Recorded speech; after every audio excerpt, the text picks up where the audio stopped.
Hello everyone, Assalamualaikum. Welcome back to our channel, Mickey Sisters. வந்த சமையல் போன சொதப்பல். Okay, இன்னைக்கு நம்ம சேனல்ல வேற ஒரு சூப்பரான டிஷ்ஷோட வந்திருக்கோம்.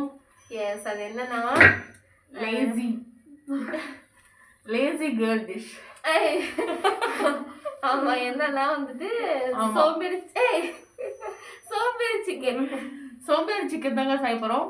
இது வந்து எங்களுடைய ஸ்டைலில் நாங்கள் வந்து செய்ய போகிற டிஷ். இது அடிக்கடி செஞ்சுருக்கேன். ஸோ அதை வந்து இப்போ உங்களுக்கு ஷேர் பண்ணலாம் அப்படின்னு சொல்லிட்டு வந்திருக்கோம். இது சோம்பேறி சிக்கன் மட்டும் கிடையாது, வெயிட் லாஸ் ரெசிபியும் கூட. ஏன்னா இதில் நாங்கள் ஒரு பொட்டு கூட எண்ணெயே சேர்க்காம நாங்கள் வந்து செய்ய போகிற டிஷ் இது. நீங்கள் வெயிட் லாஸ் கூட யூஸ் பண்ணிக்கலாம். சிக்கன் வந்து எப்படி செய்யுதுன்னு ஃபர்ஸ்ட் பார்த்துடலாமா? ஓகே. ரொம்ப ரொம்ப ரொம்ப சட்டு புட்டுன்னு செய்யணும் அப்படின்னா இந்த மாதிரி செஞ்சுருங்க உங்கள் வீட்டில். கண்டிப்பாக ட்ரை பண்ணி பார்த்துட்டு எப்படின்னு சொல்லுங்கள். எங்கள் சேனல் சப்ஸ்கிரைப் பண்ணாமல் இருந்தால் மறக்காமல் சப்ஸ்கிரைப் பண்ணுங்கள். ஸோ சேனலுக்குள்ளே போயிடலாமா? ஓகே. இதுக்கு வந்து ஃபர்ஸ்ட் என்னென்ன செய்யணுன்றத ஒரே வீடியோவாக உங்களுக்கு கிளியராக எக்ஸ்பிளைன் பண்ணிடுறோம் பாருங்கள். பேச்சுலர்ஸ் கூட இதை பார்த்து செஞ்சிடலாம். S, okay. ஃபர்ஸ்ட் கடாயில் பார்த்தீங்கன்னா ஒரு 300 கிராம்ஸ் அளவு சிக்கனை கழுவி இதில் சேர்த்துக்கலாம்.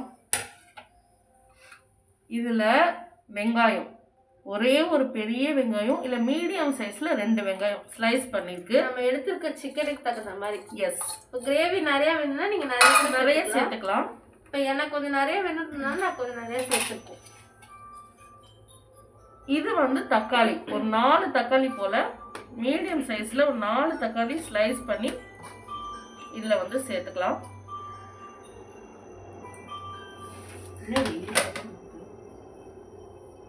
ஓகே, அப்புறம் உப்பு தேவையான அளவு, ஜீரகத்தூள் கொஞ்சம், பெப்பர் கம்மியாக போடுங்க, இல்லை ரொம்ப உரைச்சிடும். இது என்னது? இது வந்து சிக்கன் 65 மசாலா ஒரு 2.5 டீஸ்பூனு, ஒரே ஒரு ஸ்பூனு மிளகாத்தூள், கொஞ்சோண்டு மஞ்சத்தூள். ஸோ ஓகே, அவ்வளோதான். இவ்வளோதான். வெங்காயம், தக்காளி, மசாலா எல்லாத்தையுமே போட்டாச்சா? இப்போ வந்து ஸ்டவ் ஆன் பண்ணி விட்டுருணும். அவ்வளோதான், அதை மறந்துடாதீங்க. ஸோ ஸ்டவ் ஆன் பண்ணிக்கலாம். ஆன் பண்ணியாச்சு. இவ்வளோதாங்க. இப்போ நெக்ஸ்ட் நம்ம என்ன பண்ண போறோம்னா அப்படியே மூடி வச்சிடணும் சிக்கனை.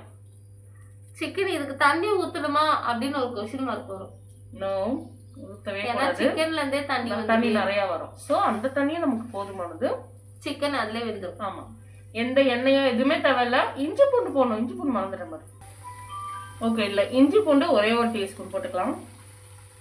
ஓகே, போட்டுட்டு இப்போ பார்த்தீங்கன்னா ஸ்டவ் வந்து ஆன் பண்ணியாச்சு. கீழே வந்து வெந்துட்டு இருக்கு. நல்லா கம்ப்ளீட்டாக இல்லை சிம்மில் வச்சுருங்க. மூடி போட்டு வச்சிடலாம். மூடியாச்சு. இப்போ வந்து கொஞ்ச நேரம் கழிச்சு திறந்து பார்க்கலாம். ஓகே, எதுவுமே பண்ணாதீங்க. மசாலாலாம் அதுவே மிக்ஸ் ஆகி தண்ணியெல்லாம் விட்டு அதுவே பண்ணிக்கும். தண்ணி வந்து அது ஆட்டோமேட்டிக்காக வந்துட்டே இருக்குமா. நல்லா வெங்காயம் தக்காளி எல்லாம் வேகும் போது கொஞ்சம் ஒரு பெரட்டிக்கலாம். கொஞ்ச நேரம் இப்படியே திறந்து பார்த்துட்டே இருக்கீங்க, இல்லைன்னா அடி பிடிச்சாலும் பிடிச்சிடும். ஆமாம், ஸோ கொஞ்ச நேரம் இப்படியே இருக்கட்டும். கொஞ்ச நேரம் பொறுத்து வந்து பார்க்கணும். Okay, short commercial break. Okay, இப்போ கொஞ்ச நேரம் ஆயிடுச்சு. நம்ம வந்து சிக்கன் எப்படி வந்திருக்கு அப்படின்னு சொல்லிட்டு பாருங்க. ஓகே, கொஞ்சம் நல்லா தண்ணி விட்டுருக்கு. நம்ம அதை அப்படியே கிளறி விட வேண்டியதுதான். தக்காளி வெங்காயமும் நல்லா வெந்துருச்சு.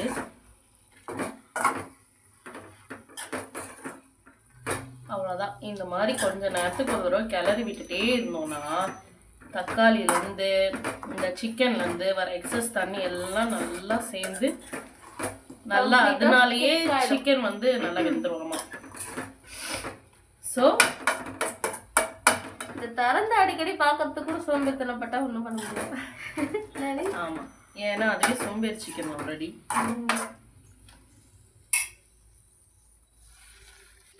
ஓகே, இப்போ ஒரு மிக்ஸ் கொடுத்தாச்சு. திருப்பி இன்னும் கொஞ்ச நேரம் கழிச்சு பார்க்கலாம். மிக்ஸ் கொடுத்து மூடி வச்சு கொஞ்சம் நேரம் பார்க்கலாம். தேவையாக இருந்துச்சு உங்களுக்கு இன்னும் கிரேவி நிறைய வேணும்னா தண்ணி ஊற்றி அதே மெஷர்மெண்ட் உள்ள மசாலாவை ஆட் பண்ணிக்கலாம். ஓகே, இப்போ கொஞ்ச நேரம் ஆயிடுச்சு. இப்போ சிக்கன் எப்படி வந்துருக்குன்னு பார்க்கலாமா? கொஞ்சம் லைட்டாக ஸ்மெல் வர மாதிரி இல்லை நீ குக்கான பார்க்கவே நல்லா இருக்கே. நல்லா ஜூஸியாக சிக்கன் வந்து ரெடி ஆயிடுச்சு. நான் இது செஞ்சது கிடையாது. ஆக்சுவலாக இந்த சோம்பேறி சிக்கன் செஞ்சது கிடையாது, இவ தான் செய்வா. நான் அப்போ கூட யோசிப்பேன், பயப்படுவேன் இது மாதிரி புதுசாக தான் செய்யறதுக்கு அந்த மாதிரிலாம். இவ தான் இது சூப்பராக நீ செஞ்சிடலாம் அப்படின்னு சொல்லிட்டு கூப்பிட்டா. சரி பார்த்தா சூப்பராக வந்துச்சு, நல்லா இருக்கு. இது ஒரு பொட்டு கூட எண்ணெயே சேர்க்காததுனால ரொம்ப ரொம்ப ஹெல்தியும் கூட. சிக்கன்ல இருக்க அந்த ஃபேட்டோடைய ஆயில் தான் இருக்கும், உங்களுக்கு வந்து ரொம்பவே நல்லதும் கூட. அதுவே தண்ணி விட்டு சூப்பராக வந்துச்சு. ஸோ இப்போ ஸ்டவ் ஆஃப் பண்ணிடலாமா? ஓகே, இப்போ ஸ்டவ் ஆஃப் பண்ணியாச்சு. இப்போ லாஸ்ட்டாக கார்னிஷிங்காக கொத்தமல்லி கொஞ்சம் போட்டு நல்லா கொத்தமல்லி போட்டு கார்னிஷிங் பண்ணிக்கலாம். சோம்பேறி சிக்கன். Okay super. இப்போ எங்களுடைய சோம்பேறி சிக்கன் ரெடி ஆயிடுச்சு. டேஸ்ட் பண்ணி பார்த்துடலாம். சோம்பேறி சிக்கன் வேற லெவலில் வந்துருக்கு, ரொம்ப சூப்பராக இருக்கும் உண்மையிலே. சின்ன அதாவது ஒரு ஸ்டார்டிங் பிகினர்ஸு, பேச்சுலர்ஸு யார் வேணாலும் இதை ட்ரை பண்ணலாம். கண்டிப்பாக ட்ரை பண்ணுங்கள், ரொம்ப டேஸ்ட்டாக இருக்குது. சட்டுன்னு சீக்கிரமாக செஞ்சிடலாம். ஓகே, அது வேகிற டைம் தான். ஆமாம், ட்ரை பண்ணி பார்த்துட்டு எப்படி இருந்துச்சு கமெண்ட்ல சொல்லுங்க. அண்ட் தென் நெக்ஸ்ட் வேற ஒரு சூப்பரான ரெசிபியோட நாங்கள் உங்களை மீட் பண்ணுறோம். Until then, bye from Mickey sister. Bye bye.